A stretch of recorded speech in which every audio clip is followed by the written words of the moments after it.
I have spoke to a lot of people, my family, some friends, even the people who live in New Haven, and talked about, the whole stir of all the candidates who are running for the mayor. A lot of people are saying that you may be the mayor. You actually may be the best candidate out of all the candidates who are running for mayor, and you could possibly give John DeStefano a run for his money. What do you think about that? Well, I'm glad you're hearing those things. That's encouraging. You Yes. know, we've been building momentum. We've submitted the paperwork to be the first the challenger to ever qualify for the Clean Elections program. The mayor, had previously qualified for that, but there had never been a challenger who qualified for the Clean Elections program. So a few years ago, the mayor, even the last time actually, the mayor ran under the Clean Elections program, and he was fined for not only violating the rules but the spirit of the Clean Elections program. So this time he's actually thumbed his nose at it and is not running as a clean elections candidate. And he's bundling together now big $1,000 contributions from a lot of the contractors that were building the schools. But the point of the clean elections program is to raise small amounts of donations, so you have to have a lot more contact with the people who live in New Haven, because you got to get like $10 donations from at least 200 people to qualify for. I think it's a great thing because, again, I'm running because I want to make it work better for the people who live here. And the one way to do that is you actually have to go out and talk to lots of people. And I've been talking to lots of people. I bet. The mayor has been trying to sell things in order to make it work, Right. the budget work. Right. The thing is that the median family in New Haven makes a family income of $17 an hour. So two people might be working, one person might be working, but they're coming out with $17 an hour. And the median tax bill is Right. actually $6,500. What that means is that person has to work until the end of March. How is your process, if you don't mind me asking? Sure. We have a lot of petitions haven't come back yet. At this point, we have over 1,200 that we've collected, but we still need to check them out and verify them. So your question is, why am I doing the two things? So Right. my analysis was that no one's ran for mayor because John DeStefano has taken control of the Democratic Town Committee, which is the New Haven Democratic Party. Right. So it's really not a democratic process, which I can go in ad nauseum. They didn't allow us to have access to some of the ward committees. We couldn't introduce ourselves. So it's hard to get the nomination. So I said that if I'm going to do this, and I'm going to put my time and energy and effort and my heart and soul into running for mayor, that I need to be on the ballot and all the way through the process. That means into the general election. So I'm simultaneously, from day one, I announced that I'm going to be running as an independent in the general election, even if I don't secure a nomination or a place on the ballot in the Democratic primary.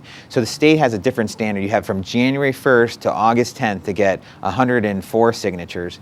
And if you want to run in the Democratic primary, you need to get 2,092 signatures in 2 weeks. Right. It's on the after-school program and the kids for the city of New Haven. Because Sure. I feel that before you start, I lived here basically all my life, so I feel the mayor and any higher politician in those positions are obligated for the kids. I feel I was lucky and blessed that when I was a kid, I had a lot of activities throughout my middle school, even high school, and over the past 5 years, it's really have trickled down. So what are you going to do to try to rebuild the steps for the kids out there for New Haven? Sure.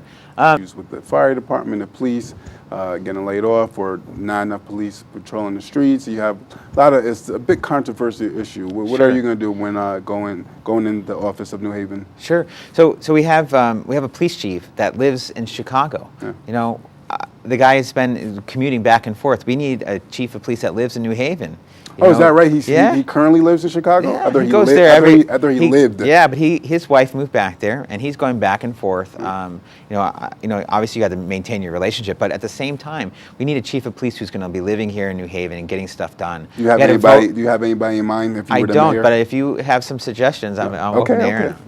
I think one of the differences between me and the mayor is that I'm actually open to suggestions. Okay. I don't have all the answers. I'm interested in what people have to say. Right. I think that together as a community, we have better answers than just one person who thinks it's my way or the highway. Right. We have we need a chief of police that lives here in New Haven and is committed to New Haven.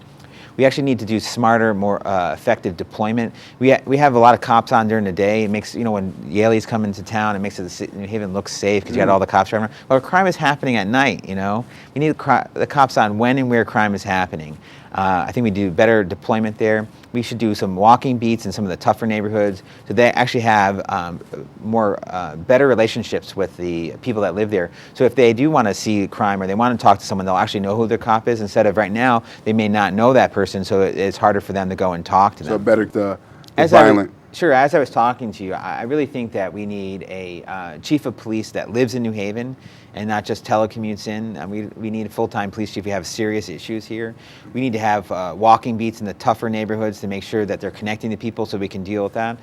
We need to actually also have not just policing methods, which I discussed with you just a few minutes ago, but we also need to deal with education. Let's face it. Education is the way to get out of a terrible neighborhood. My wife was working at sweatshops when she was 9 years old. I mean, I was delivering newspapers to get money, and my family, we didn't have a lot of money. I didn't deal with the violence that some of the kids in New Haven deal with, but we didn't have the resources. But education made a big difference. I was able to go to an Ivy League school, and I came out with a lot of debt, but I was able to do that. Right. And I've been able to be successful as a result. And my wife is similarly. You're basically saying just because this person likes you, you should like me too. And one way is if you're really busy, getting endorsements helps other people have a shorthand about who they should vote. But I really believe that people should make an informed decision on their own. And shows like this are a great opportunity for you to meet me directly and have a better sense of whether or not you want to support someone like me. And I think that that's a better way of doing it. If you're just sitting around hoping that you're going to ride on the coattails of someone who has a bigger name, I think that that doesn't show that you're doing the work. I'm hoping that you'll have a chance to meet me. We were out there in all the neighborhoods, not just any one neighborhood. We're out there trying to meet people, trying to get the word out, and that's, I think, the better way of doing it. Do you have any endorsements? Not currently. I think a lot of people